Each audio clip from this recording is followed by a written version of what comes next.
નમસ્તે વિદ્યાર્થી મિત્રો, આજે વાત કરીશું વાર્ષિક પરીક્ષા પેપર ધોરણ 8 અને વિષય કોમ્પ્યુટરના સંપૂર્ણ સોલ્યુશનનો મિત્રો આપણે વિડીયો જોવાના છીએ। એ પહેલા ચેનલની અંદર પ્રથમ વખત આવ્યા છો તો ચેનલને ખાસ સબસ્ક્રાઇબ કરી દેવી। મિત્રો આપણે ટોટલ 50 ગુણનો મોસ્ટ આઈએમપી પ્રશ્નપત્ર જોઈશું। વિકલ્પ પ્રથમ જોઈએ તો ખાલી જગ્યા કોમ્પ્યુટર્સ એ માઇક્રો કોમ્પ્યુટર્સ તરીકે પણ ઓળખાય છે, તો આવશે પ્રશ્નલ।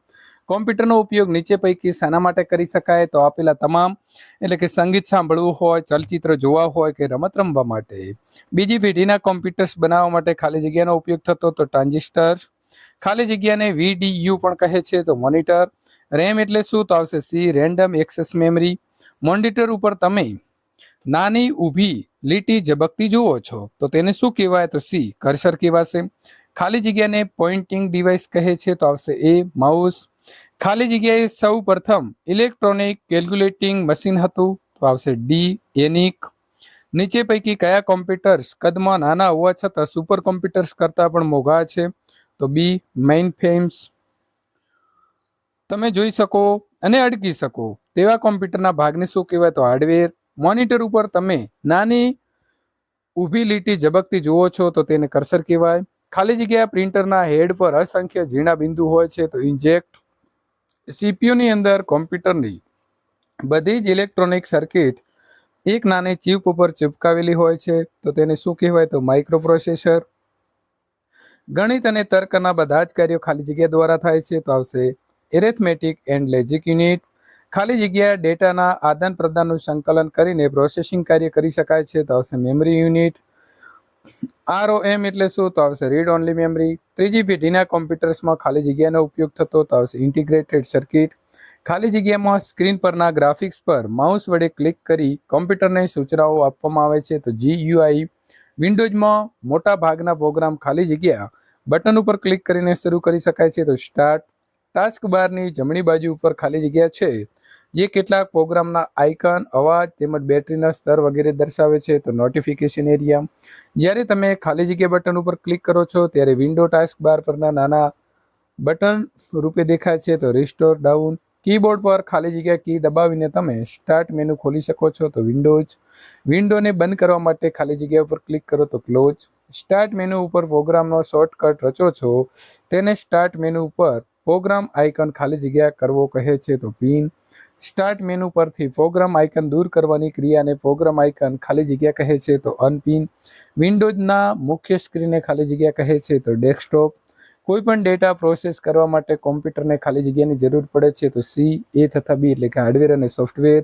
સ્ટાર્ટ મેનુની જમણી બાજુનો વિભાગ નીચે પૈકી કયો ફોલ્ડર્સ ધરાવે છે? તો ડી, આપેલા તમામ। વિન્ડો ઉપર નીચે પૈકી કઈ ક્રિયા કરી શકાય છે? તો સી, એ તથા બી। નીચે પૈકી શેના દ્વારા તમારા કોમ્પ્યુટરને સમજવા માટે અનુકૂળ એવા ફેરફારો ઇન્સ્ટોલેશન અને અનઇન્સ્ટોલ કરી શકાય છે? તો બી, કંટ્રોલ પેનલ। ડેસ્કટોપના નીચેના ભાગમાં આવેલી આડી પટ્ટીને શું કહેવાય? તો સી, ટાસ્ક બાર। નીચે પૈકી કોણ સિલેક્ટ કરેલા આઇકોનની માહિતી દર્શાવે છે? તો ટૂલ પિન। યુઝર ઇન્ટરફેસના કેટલા પ્રકાર છે? તો બી, 2। ખાલી જગ્યાએ પ્રોગ્રામની હારમાળા છે, તેનો ઉપયોગ કોમ્પ્યુટરને ચલાવવા માટે થાય છે, તો બી, ઓપરેટિંગ સિસ્ટમ। નંબર 35, માઉસ બટનને દાબીને છોડી દેવાની ક્રિયાને ખાલી જગ્યા કહેવાય? તો ક્લિકિંગ। નીચે પૈકી ખાલી જગ્યા ડેફિનિટિવ અલ્ગોરિધમના ઉદાહરણ છે, તો સી, એ તથા બી એટલે કે કોષમાં શબ્દ શોધવો અને ટેલિફોન ડિરેક્ટરીમાંથી ટેલિફોન નંબર શોધવો। ફ્લો ચાર્ટમાં નીચે પૈકી કયા ચિહ્નોનો લેટ સી બરાબર એ પ્લસ બી વિધાન લખી શકાય છે? તો સી। પ્રક્રિયામાં આવતા કેટલાક પગલાં કૂદી જઈને કોઈ અન્ય ચોક્કસ પગલા પર જે માટે ખાલી જગ્યાનો ઉપયોગ થાય છે, તો ડીસીએન એટલે કે સી। ઇનપુટ આઉટપુટ પ્રતીક નીચે પૈકી કયું કાર્ય કરે છે? તો સી, એ, હુબ આવશે। ફ્લોટ ચાર્ટની અંદર જો એ કરતા બી નાનો તો યસ પાથ લેવો, અન્યથા પાથ ન લેવો। પ્રકારના કાર્ય માટે કઈ પિનનો ઉપયોગ થશે? તો બી, સમબાજુ ચતુષ્કોણ। ખાલી જગ્યા પ્રતીકની અંદર ડેટા એક જ પોઈન્ટ પરથી દાખલ થઈ શકે છે, પણ એક કરતાં વધારે પોઈન્ટ્સમાંથી બહાર નીકળી જઈ શકે છે, તો આવશે બી, ડિસિઝન।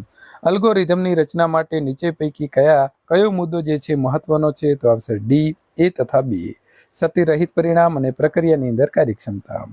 43, સબ્જેક્ટિવ અલ્ગોરિધમનો ઉપયોગ નીચે પૈકી શેના માટે થાય છે? તો ડી, આપેલા તમામ માટે, એટલે કે વેપાર, અર્થશાસ્ત્ર અને નાણાકીય આગાહી। એક્સેલ વર્કશીટને ખોલવા, સેવ કરવા કે છાપવા માટે નીચે પૈકી શેનો ઉપયોગ થાય છે? તો ઓફિસ બટન. 45 જે આઇકોન છે એ શાનો આઇકોન છે? તો મિનિમાઇઝનું છે.